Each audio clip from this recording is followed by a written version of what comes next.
Hello and welcome. Today I'm going to say a few words on nominal versus nominal variable measurement using SPSS.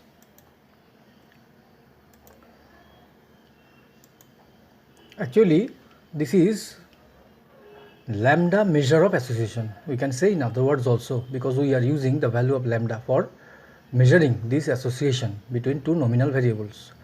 Therefore, it is written in this way: for measuring the association between two nominal variables, we use the value of lambda. The range of value of lambda is 0 and 1. That is, its range, it looks like this: greater than 0, less than 1. Naturally, the value 0 means no association between the two nominal variables, and 1 means there is perfect association between the two nominal variables. SPSS software provides an easy way to calculate the value of lambda. In this video, we are showing how we can use SPSS software to calculate the value of lambda. Lambda provides both symmetric and asymmetric output. So you can see another video also developed by Dr. Todd Grenell. In other words, when we can apply SPSS software for measuring the association between two nominal variables through the value of lambda, we get a table which shows directional measure that will be shown later on. This table provides both symmetric and asymmetric output. Symmetric output means when we have no hypothesis regarding which one is independent variable and which one is dependent variable. On the other hand, asymmetric output provides two sets of values. That means asymmetric output guides us to make out which variable is dependent variable and which variable is independent variable to solve our purposes. That means it provides us the value so that we can able to select which one may be selected as independent and which one may be selected as independent. In this video, we use hypothetical example by taking religion and gender as the two nominal variable, and the data are collected through primary survey related to COVID-19 infection. Suppose this is fictitious or imaginary data. We have considered the infected person's religion and gender. So religions are classified as Hindu, Muslim, Christian and Buddhist, and the gender are classified as male and female. The purpose is to investigate or measure the existence of any association between religion and gender regarding COVID infections or COVID infection cases. Now we are going to show the data. This is your Excel data file. In this data file we have taken the data, that means Christian male in this way. So similarly Muslims and corresponding the gender, infected persons, similarly others. Now you have to import into the SPSS software. Okay, after importing this, it looks like this.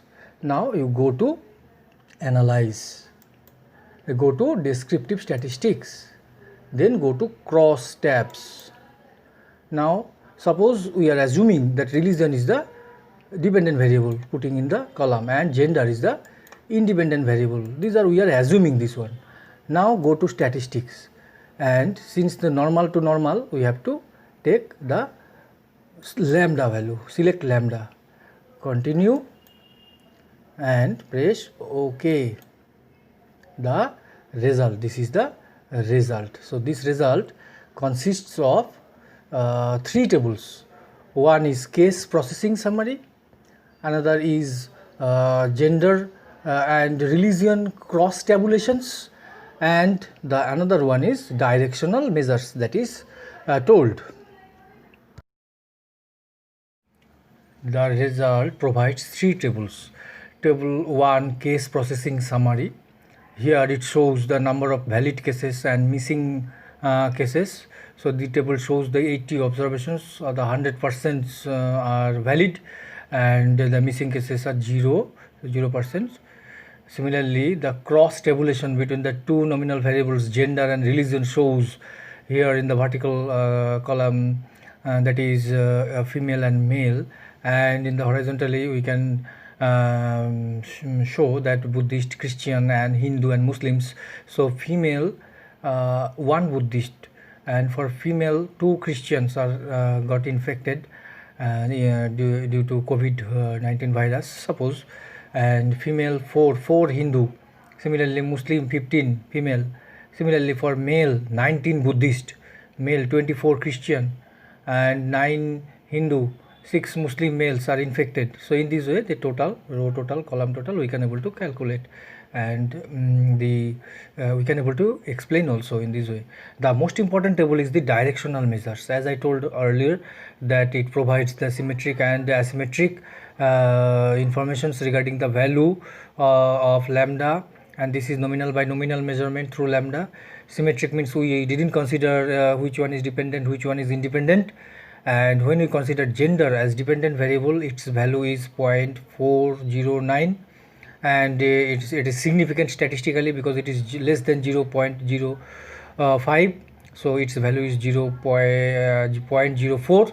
Similarly, when religion is dependent variable, the value is 0.241. It is also statistically significant. Sorry. Now, how can we interpret? This is the most important thing. So we can interpret. Before interpreting, you have to convert this value in terms of percentage. Here, if we convert it, it is 40.9. So we can interpret in this way, that the having the knowledge of religion compared to not having the knowledge of religion, it improves the ability, that means the predictive ability of the outcome by 40.9%.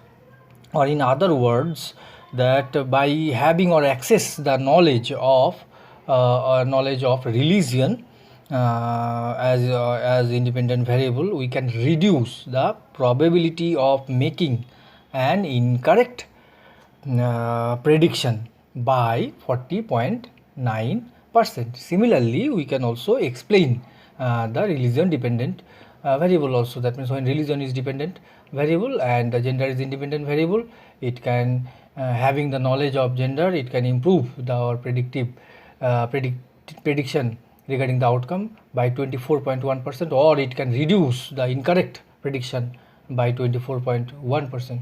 Anyway, from this value, it is clear that we can take the gender as dependent variable, and the generally the lambda value actually, if it is 0 up to 0 to 0.2, it shows the weak relation according to the literature. So many techniques are there, but for simplicity we can take, if the value is between 0 and 0.2, it shows weak relation among the two, between the two nominal variables. Similarly, if this value is between 0.2 to 0.4, it shows moderate relation between the two nominal variable, and if it is above 0.4, this shows a strong relationship between the two nominal variables. In this case, this is more or less 0.41, we can write also. So it shows a strong relationship between the two nominal variables. So in this way, we can explain our the nominal association between two variables with the help of lambda values. So that's all for today. Thank you.